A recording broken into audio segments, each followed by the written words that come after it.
I found some great tools. Now what?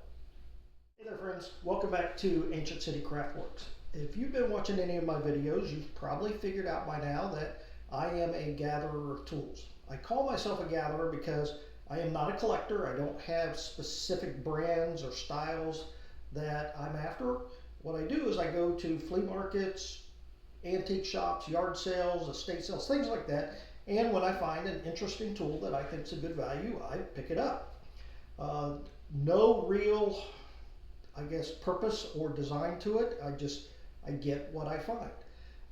But now that I have these tools, I figured out or know that owning tools is not the same thing as using tools. And I really want these to be users. These are functional tools that actually can produce some really good results. So after I started collecting these tools or gathering these tools, I needed a way to learn how to use them. And there's some great resources out there. Some names that I'm sure you're familiar with, like Rob Cosman, Paul Sellers, Rex Kruger, things like that. These people are excellent teachers. They have a true mastery of the craft, and certainly far more advanced than I'm ever going to be. So if you're looking for a lot of detail, I really encourage you to go over to one of their sites. You're not going to be disappointed.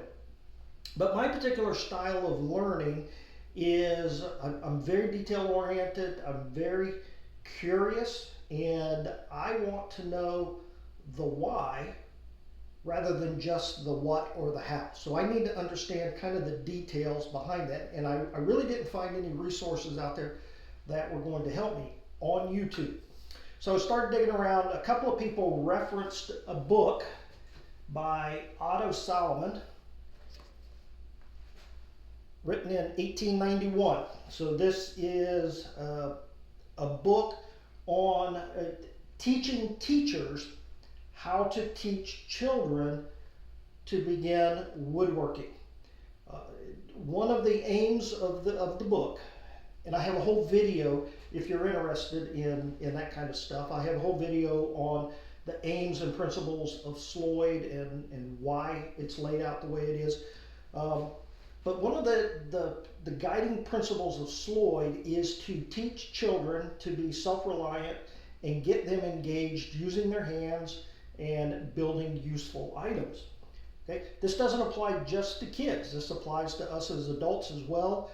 Even older adults, we just know that using your hands for creative purposes are one of the secrets to a long and healthy life. So I started reading this book, found it fascinating, a lot of good information in here, and this takes you from the very beginning, somebody that has never touched a tool, with the exception of possibly a knife. They've possibly used a knife, but very little experience with tools, and works them all the way through building fine furniture.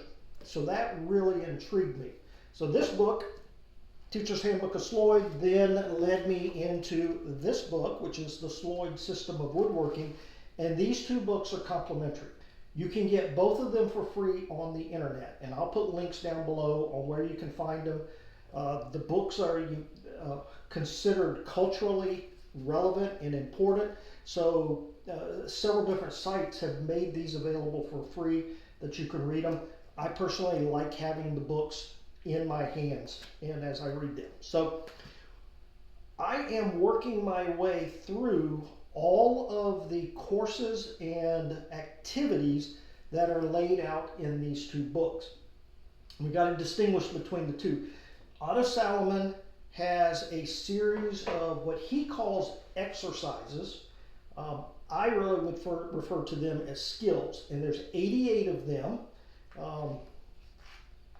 all the way from a simple knife stroke to building oblique or creating oblique dovetails. I don't know if you can see that, but that's, so it really does take a absolute beginner all the way from first time tool use through some very complicated joinery. Okay? So along with those skills, he then has projects. And that's where this book comes in, because The Teacher's Handbook of Sloyd is very good about teaching you the skills.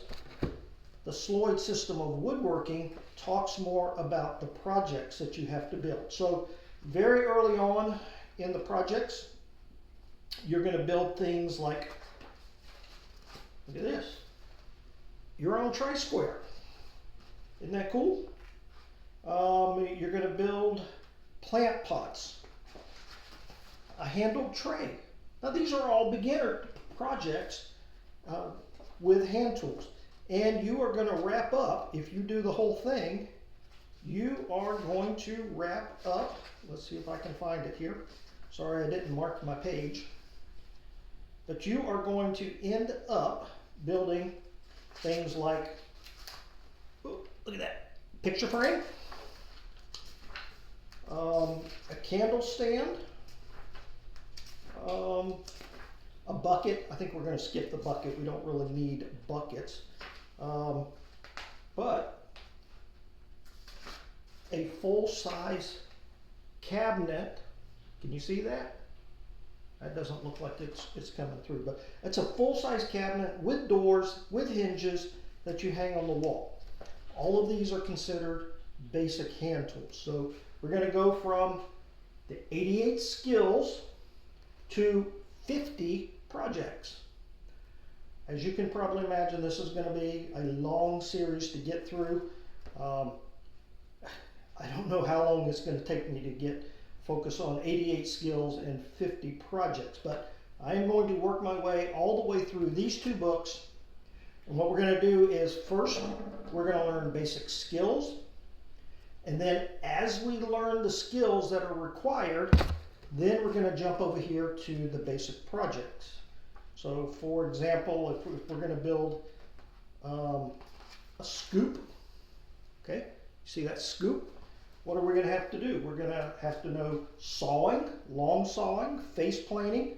All of these are going to be videos on their own. Wave sawing, scooping, scraping. So those are the skills and exercises that we're going to have to learn. Once we've learned all the skills that are outlined here, you see that? Probably driving you crazy going in and out like that, and I apologize. But once we learn all the skills, then we're going to tackle the project associated with it. I'm already having a lot of fun with this, and I'm really going to enjoy seeing this through, so I hope you will follow along. And this is a good time for you to hit that like and subscribe button so you'll get notified when more of these videos come out.